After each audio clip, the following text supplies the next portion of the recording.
we look the same, but it's actually a different video.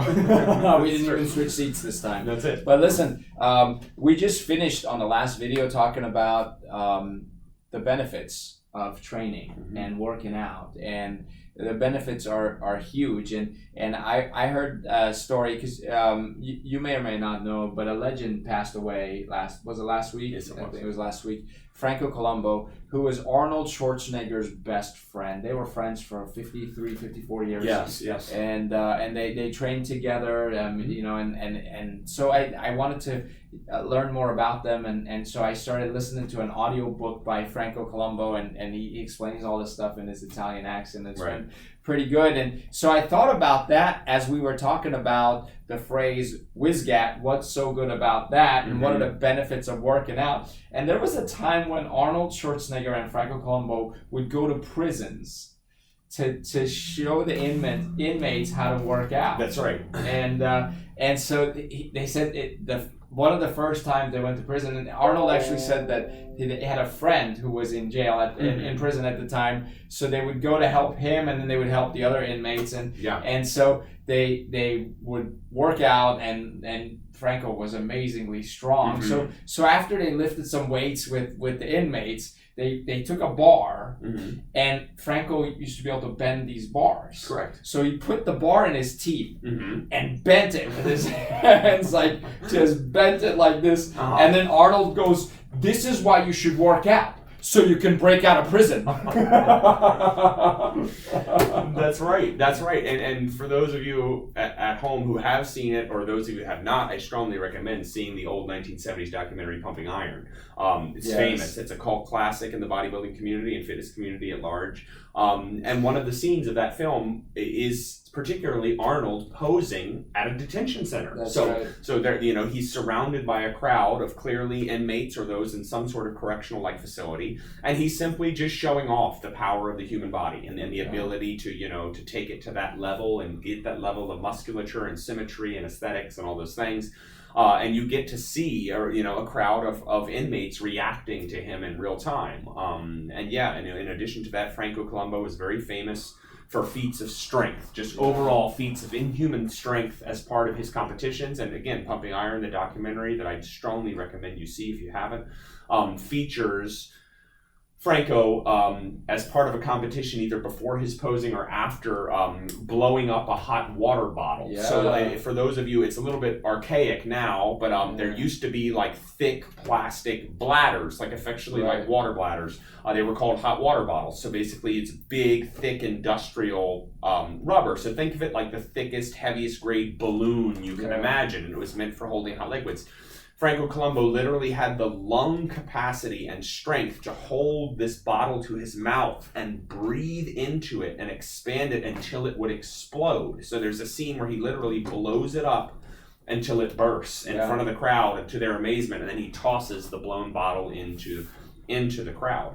Yeah, we had those. In Iran, when I was growing up, we had them, and we'd fill them with hot water, and you'd put them under the covers with you in bed, because it was so cold, it would warm you up. Right. Keep you warm under the covers. Right. So talking about these gentlemen in particular, Arnold Schwarzenegger and Franco Columbu, it strikes very close to home for me because, again, I grew up the son of a competitive bodybuilder into his mid-40s, and my father idolized the men of that generation. So as a result, I kind of vicariously got my passion for the golden era of bodybuilding through my father. I started to idolize the same men he idolized for the same reasons. I think that if you kind of brought in 100 people off the street and we showed them a picture of Arnold Schwarzenegger next to a picture of the current Mr. Olympia from today, I think that I'm pretty strong in my confidence that I'd be willing to admit that probably 95 to 99 out of 100 of those people off of the street would prefer Arnold Schwarzenegger's physique to the current Mr. Olympia. Absolutely. There was a balance to it, a beauty to the symmetry and the proportions that is just not present in current modern day bodybuilding. And it was very unique, and it was shared by a lot of people during that time. And it's what made that era so incredible. in basically forming the foundations of what modern day bodybuilding is, because we have to respect the fact that those men, in so many different ways, the men and women of that era, were true trailblazers. I mean, what they did was seen as so strange. I mean, so freakish to everybody else to be that concerned about your physicality and how you looked and what shape you were in and your muscle size. People just didn't understand it, and as a result, they were kind of like walking special effects. I mean, that's why Arnold, for a long time, until Dwayne "The Rock" Johnson came along, was the single most highest grossing Hollywood attraction of all time. Is because Arnold grew up in an era where he was his own special effect. That's right. There were no other physique like him on the planet Earth. So when he played an action hero or a title or character of a film, you just couldn't take your eyes off the screen because you couldn't believe what you were seeing as a result of what it is that he developed. So Dr. Amir and I have been talking a lot off camera, and one of the things that makes me unique as a trainer is that I took the opportunity in today's day and age of social media to reach out to one of my idols from that era, Frank Zane. So for those of you that do not know, Frank Zane was Mr. Olympia for 1977, 78, and 79. He was a former training partner of Arnold Schwarzenegger. He lived out in California in the golden era of those guys. And a chiropractor like me. That's right. That's right. And a huge proponent of holistic health, meditation, mental health, spiritual health, all that stuff. So this was 2 years ago, a year and a half ago, when I flew out to San Diego. And for 3 days, I spent 3 hours each day for 3 consecutive days, one-on-one, sitting as closely to Frank Zane as I am with Dr. Amir now, at 76 years old, and absorbing as much possible knowledge and wisdom from that man as I possibly could. And at the end of the day, at the end of the 3-day experience, he presented me with a certification of personal training, which again was completely unbeknownst to me. That wasn't part of the program. It wasn't part of what I signed up for. I just wanted his time and his expertise. Cool. And at the end, he felt confident enough in my abilities after having had that experience that he gave me his blessing to go forth and propagate, the name of classic old school bodybuilding aesthetic training to beginner, intermediate, and advanced athletes. So, and I still have that. I cherish that certification he presented me with to this day. So when we talk about that era of the 1960s and 70s, his private studio in San Diego where we trained together was full, and I mean full, of nostalgia. For somebody like me, it was one of the most impactful experiences of my relatively young life. I mean, it's one thing to see a picture of Arnold Schwarzenegger. It's another thing to just see a candid, casual shot of Arnold and Frank walking down the street together in the 1970s as good friends with Arnold's signature on it. I worked out. I was working out in the corner of his gym as we were talking about a particular technique, and I happened to glance down to my right, and all 3 of Frank's Sandow trophies were laying or sitting on the floor and in a corner. And for those of you that don't know, the Sandow Trophy is what is presented to Mr. Olympia. So it signifies the single greatest physique in the world. Right. And Frank had 3 of them, and they were sitting side by side in the corner of his small San Diego studio, close enough for me to reach out and touch, and just to kind of be absorbed in that moment and see a trophy that so many people since the 1950s have lived and died pursuing that trophy. Some to success, but many more to failure. And to be that close to a significant piece of bodybuilding history and to gain that wisdom and the stories from Frank himself was something that was, so impactful, I can't really put it into words. It's profoundly shaped, the course and the direction of my life since then. I was uncertified at that time. I was giving serious consideration to becoming certified and making personal training and kind of helping to grow and harvest the next generation of physical professionals and fitness athletes. A really serious consideration, and having that talk with Frank and hearing in his own words his wisdom and guidance, really helped to formulate that for me and help me to understand and fully be confident knowing that my future lied in the fitness profession. And so I was able to have that experience, just like you're listening to the audiobook and the words of Franco Columbo straight from his own mouth. I got to have a similar experience. And it's a big reason, Dr. Amir, where I decided to come back to Frederick, you know, because there was a time where I didn't know where fitness profession was going to take me, if I was going to take, you know, to quote LeBron, if I was going to take my talents to South Beach, you know, Florida was a consideration. You know, I didn't know if I wanted to go where the bodybuilding community was. So on the East Coast, that's New Jersey, New York, Florida. You know, in the middle of the country, Texas is a huge epicenter for bodybuilding and fitness. And then, of course, when we get out west, it speaks for itself. San Diego, California, they're all meccas of bodybuilding. But rather, I saw the alternative was to be able to instead take that knowledge and wisdom that Frank Zane provided to me and all of my time and experience and research, and bring it to the small town in which I grew up, you know. And I thought to myself, why would I just run into and jump into the pool with all of the other people like me who are living and breathing it every day?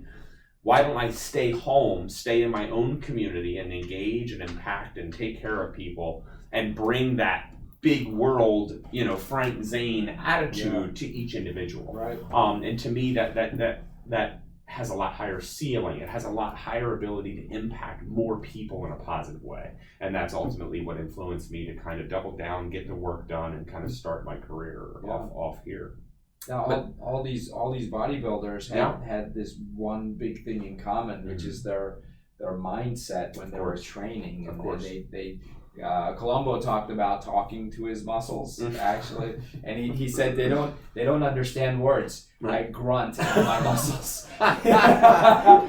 That's the language my muscles understand. I don't know if they didn't speak Italian or what. Right. But you know, and then Frank mentioned something, right, where we talked about you just gotta have that mind focus when you're training. Yeah. So Frank understood very early on in his career that your mindset, your mentality, was such a huge part. You know, it was the driving force in anything you were going to do either success or fail.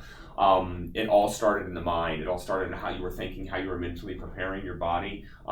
So, you know, I had a lot of questions for Frank, and one of them I asked him, I put him on the spot, and I said, when, in your words, when do you think you're in the best shape of your life? And he candidly told me that he thought the year that he won his third consecutive title in 1979 was the single greatest he ever looked. He thought it was the greatest package he ever brought to the stage. He thought he looked the best, felt the best, was more confident than he's ever been. He had the size, the shape, the symmetry, the proportion. And I asked him, I said, okay, what was different? You know, that being said, what did you manage to do in 79 that you hadn't managed to encapsulate the years prior? And his response was very steadily that just a big part of it was he's very mantra driven. So Frank also has mastered the discipline of meditation. So goes hand in hand with his belief in the importance of your mentality and your spiritual connection and how it's a very holistic approach. So he would meditate. He would meditate for an hour every morning, and he meditated an hour every night. Wow. And it's a practice he still does to this day, now in his mid-late 70s. But his mantra that year, so the mantra is basically, for those of you that know about meditation, is basically a saying or an affirmation that you say over and over again. It's just something that helps you to get in the relaxed meditative state. And for him, the 79 mantra was, you know, you've already won. So like it was something, it was a message of overwhelming confidence and positivity. You know, it's just like, don't sweat it, don't stress the Olympia, you've already won it. Because he knew in his heart and mind that nobody was doing what he was doing, nobody was willing to work as hard as he was working, no one was willing to go to the places that he was willing to go. And as a result, it helped to build in him that confidence level. And then it kind of became a self-fulfilling prophecy, right? Because what started out as a challenge to himself became an affirmation of like, I know this. I know I'm hitting on all cylinders. I'm working harder. Bring it on. Bring the whole world on. I'll take on anybody. I've already won. The title's mine. I've got it. And then he showed up in 79 in the best shape of his life, and he won his third consecutive title. So, you know, it's very cool in hindsight to look back on that, and just, again, it speaks to the unique nature of individuals like Frank and like Franco and like Arnold, who all appreciated in their own way the importance of your mindset and the mentality in your ability to affect physical change. Yeah, for sure. You know, Muhammad Ali, I saw a quote by him because he used to walk around going, I'm the greatest, I'm the greatest. Mm-hmm. I saw one quote, and I don't know if this is accurate. I don't know if this was really by him, but it kind of makes sense. Mm-hmm. He said, I said it before I knew I was. Yeah. Fantastic. how's that? You know, Right. I've run into a lot of business leaders, business gurus, experts, seminar, you know, instructors who walk around saying, I'm the luckiest guy on the planet. And they go, but I was saying that before I got lucky. Right. They just expected it. So it's kind of one of those things. But you know, let's say there's no power to those words. What do you have to lose? Right. You still feel good when you say it. Mm-hmm. It still gives you a little bit of strength. You know, some of the things I do when we're training together is like, once we've done a couple of sets and I'm pretty tired, and then we have 3 more sets to do if we're doing like 5 sets of an exercise, what I say is, third set's always my best. Mm-hmm. You know, and I, for some reason, I get to dig a little deeper, and I pull out a little more strength, and it's so weird. Like, I actually do a little better on that third set, even though on the second set I failed at that way. Right. So say it. Just say it. Yeah. You'll feel good. Say, I'm great. I'm awesome. I'm gonna do amazing. Every day I'm better. I'm getting stronger. Mm-hmm. It's not gonna hurt you. That's it. And all the greats did it. Yeah, and that's what's so important, is that's why, you know, the onus falls on us to pay homage to that generation, you know, and it make it a big part of what I do, and it's why that experience was so special to me, to have that experience with Frank. Is Frank's 76.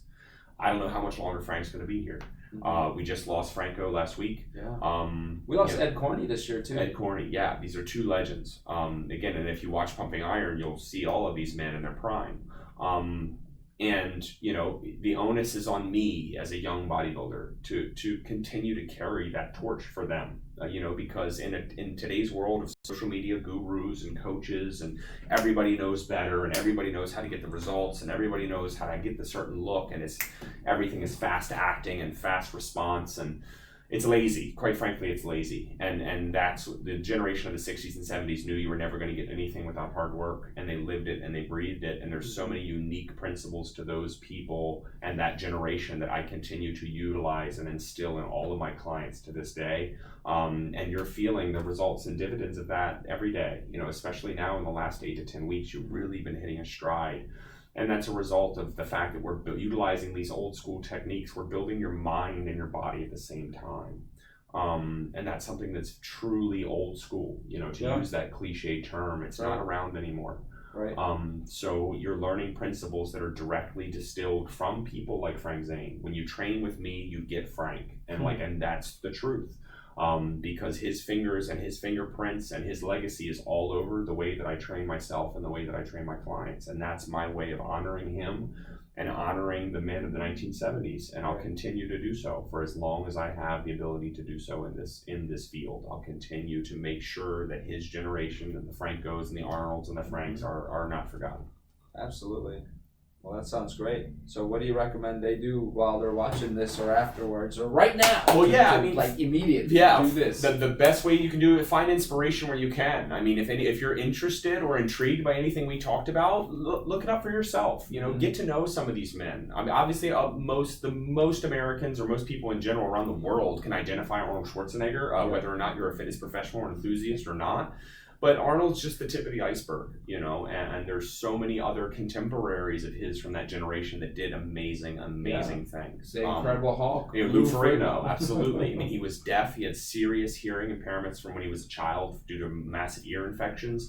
And the things that he overcame, you know, given his disabilities and what people said he could do and couldn't do as a young man, to turn into one of the world's first real life superheroes. I mean, obviously the Hulk today is completely CGI. Yeah. The Hulk of yesterday was 100% Lou Ferrigno. Exactly. So it just goes to show you what he accomplished back then. And find inspiration from these people, you know, try to understand them, try to empathize with what it is that they did and some of the incredible things that they brought to this industry, and then see how it pertains to you and see how you can learn from it and learn to grow from it. And if you need more of the assistance from somebody who's been there and makes that really an important part, then come see me, you know, at One Life South Frederick, and then come in and mention me, mention the video, and let's sit down and have a chat. Let's talk about, you know, how I can take some of the old school principles and help you to define it for you and turn into positive progress.